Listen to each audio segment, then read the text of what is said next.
আসসালামু আলাইকুম। আমাদের পূর্বের বেশ কয়েকটা ভিডিওতে খামারের মশামাছি কিভাবে তাড়াবেন সেই সম্পর্কে কথা হয়েছে। আমরা মশামাছি তাড়ানোর জন্য বিভিন্ন ধরনের স্প্রে ব্যবহার করি। দেখা যায় গরুর শরীরে স্প্রে করলে তৎক্ষণাৎ অবস্থায় মশামাছি থাকে না, তবে কিছুক্ষণ পর আবার মশামাছির উপদ্রবও শুরু হয়ে যায়। ব্যাপারটা হচ্ছে, খামারে মশামাছির উপদ্রব কমাতে গেলে খামারের ভিতরে ও বাইরে পরিষ্কার পরিচ্ছন্ন রাখা জরুরি। শেডের মধ্যে কোথাও যেন পানি জমা হয়ে না থাকে সেদিকে খেয়াল রাখতে হবে। বিশেষ করে আমরা যখন শেড নির্মাণ করি তখন মিস্ত্রির অদক্ষতার কারণে শেডের মধ্যে বিভিন্ন জায়গাতে পানি জমা হয়ে থাকে, যা পরবর্তীতে মশামাছির আবাসস্থল হয়ে যায়। আমরা প্রথমে যে শেড নির্মাণ করছিলাম ওই শেডের বিভিন্ন জায়গাতে পানি জমা হয়ে থাকে, যার কারণে বিষয়টা আপনাদের কাছে তুলে ধরলাম। অবশ্যই দক্ষ মিস্ত্রি দ্বারা শেড নির্মাণ করবেন। এখন কথা হচ্ছে, গরুর যে মারাত্মক রোগগুলো আছে, এফএমডি, এলএসডি, 3ডে সিকনেস বা এফিমেরাল ফিভার যেটাই বলেন, এই রোগগুলা মূলত মশামাছির মাধ্যমে ছড়ায়। আর এই রোগগুলার ভয়াবহতা সম্পর্কে আমরা কম বেশি সবাই জানি।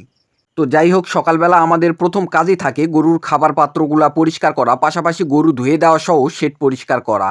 আমরা অন্তত সপ্তাহে 2 থেকে 3 বার শেড পানি দিয়ে ধুয়ে দেওয়ার পর পুরা শেড ব্লিচিং পাউডার ছিটিয়ে দিই। ব্লিচিং পাউডার ছিটিয়ে দেওয়ার পর যতটা সম্ভব ব্রাশ দিয়ে পুরা শেড ঘষাঘষি করার পর পানি দিয়ে আবার ধুয়ে ফেলি। আপনারা হয়তো জানেন, ব্লিচিং পাউডার জীবাণুনাশক হিসাবে বেশ কার্যকর। আমরা যেহেতু গরু বদ্ধভাবে পালন করি, মানে শেডের মধ্যে আমাদের গরুগুলা সবসময় বাঁধা থাকে, যার কারণে প্রস্রাব পায়খানা এক জায়গাতেই করে, ফলে ওই জায়গাটা হলদে ভাব ও পিচ্ছিল হয়ে যায়। যদিও আমরা তার জন্য ম্যাট ব্যবহার করি, তারপরও গরু বাইরে বের করার সময় যে কোনো সময় দুর্ঘটনা ঘটতে পারে।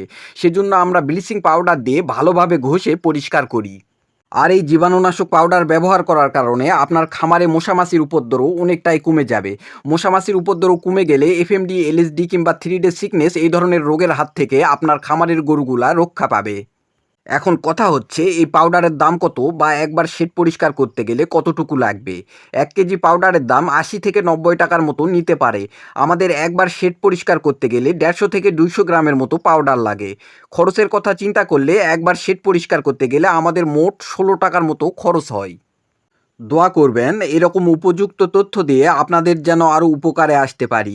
পাশাপাশি আল্লাহ তাআলা যেন আমাদের ব্যবসায় বারাকা দান করে এবং সৎপথে পরিচালনা করার তৌফিক দান করে। আজকে এই পর্যন্তই। ভালো থাকবেন, সুস্থ থাকবেন। আসসালামু আলাইকুম।